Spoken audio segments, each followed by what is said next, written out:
हमको गर्व होता है कि आज ऑपरेशन सिंदूर पर बोलने का अवसर हमको मिला, क्योंकि इतिहास में ऑपरेशन सिंदूर को स्वर्णिम अक्षरों में लिखा जाएगा, क्योंकि विश्व स्तर पर इसने एक न्यू नॉर्मल को स्थापित किया है भारत के लिए।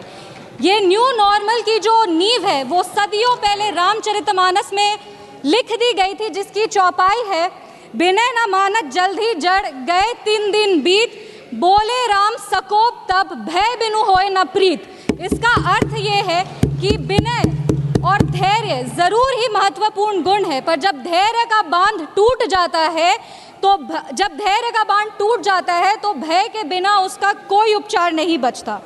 हमारी सरकार के दृढ़ संकल्प से और सेनाओं के अदम्य शौर्य के वजह से आज एक नए भारत को विश्व स्तर पर स्थापित किया गया। ये नया भारत क्या है?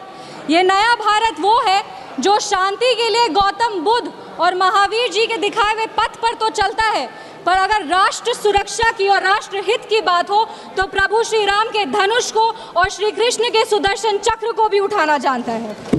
आज इस चर्चा के 2 भाग हैं। पहला भाग है पहलगाम पर हुआ अटैक और दूसरा ऑपरेशन सिंदूर।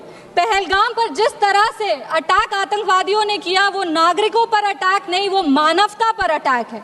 आतंकवादियों ने धर्म पूछकर उनकी पत्नी के सामने, माँ के सामने, परिवार के सामने, बहनों के सामने सारे जो हमारे देश के नागरिक हैं उनको मार दिया। हम लोग ये पूरा देश वो चित्र कैसे भूल सकता है जब एक नवविवाहित महिला लाल चूड़ी पहनकर अपने पति के शव के बगल में बैठी थी। इसने पूरे देश को झंझोड़ करके रख दिया था।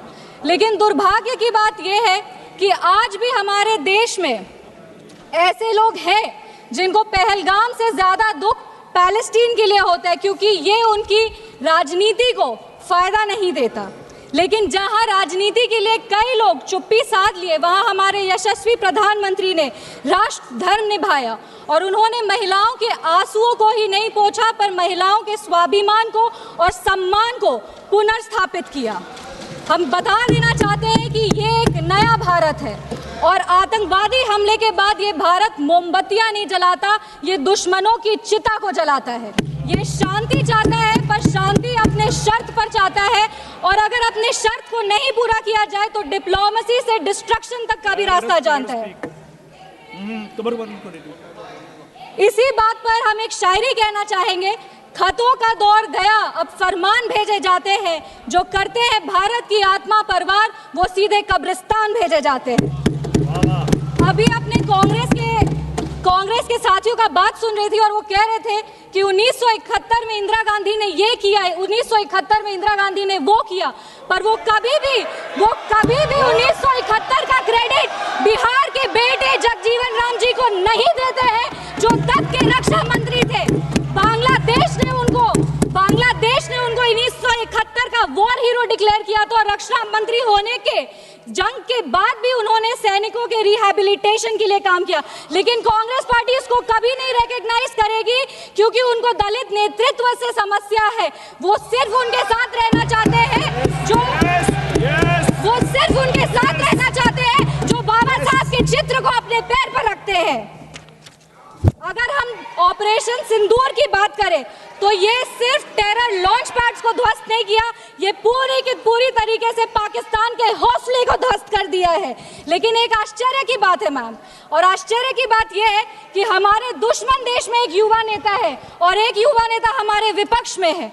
दुश्मन देश का सदन अलग है, हमारे देश का सदन अलग है, वहां के नेता अलग है, यहाँ के नेता अलग है, पर इनका सवाल एक ही है। विपक्ष का सवाल और दुश्मन देश के नेता का सवाल एक कैसे हो सकता है?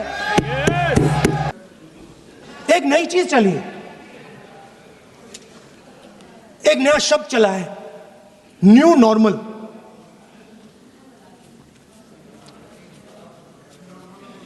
कि न्यू नॉर्मल है, एक्सटर्नल अफेयर्स मिनिस्टर नहीं है बट वो यूज करते हैं। भाषण में उन्होंने कहा कि सारे के सारे देशों ने टेररिज्म को कंडेम किया है। Absolutely 100% correct. मगर उन्होंने यह नहीं बताया ये नहीं बताया कि पहलगाम के बाद एक भी देश ने पाकिस्तान को नहीं कंडेम किया है। Not a single country has condemned Pakistan. Everybody has condemned terrorism. What does it mean? That the world is equating us with Pakistan.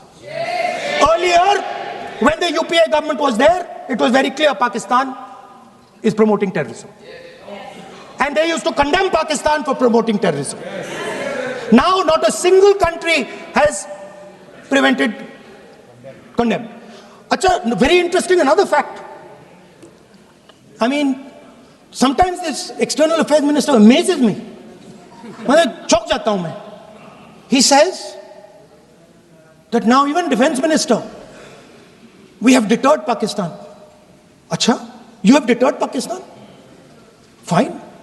The man behind Pahalgam is a Pakistani general called General Munir, Chief of Army Staff. That man is having lunch with the President of the United States. He is sitting there. Our Prime Minister cannot go there.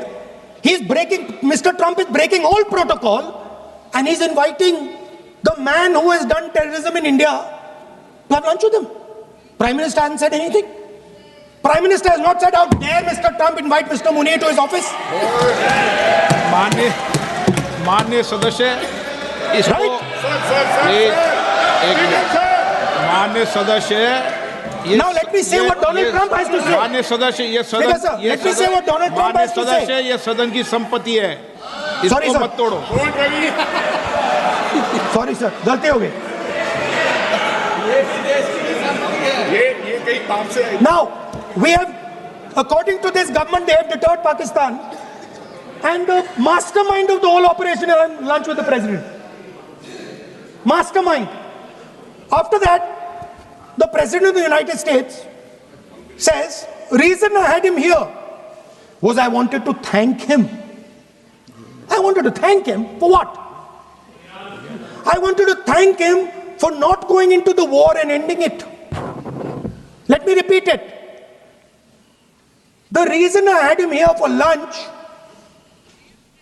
was I wanted to thank him, the man who carried out Pahalgam.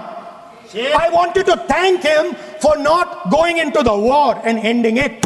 Shame, very shame. Now, currently, General Munir, US General Michael Kurilla, head of their command structure, and generals from 4 Central Asian countries right now are having a conference on how to prevent terrorism. Right now. So while these people are running around telling the world that Pakistan has done terrorism, the United States is having lunch with the man and organizing and trying to figure out how he can help them fight terrorism. I mean, which planet is the foreign minister sitting on? Like, please come down. I don't know where you are. Come down. You have flown off somewhere. Right? The second thing, new normal. New normal is the chief architect of the Pahalgam is having lunch with the President of the United States. New normal. Now there's another new normal. There's another new normal. Fantastic idea. I don't know whose it was.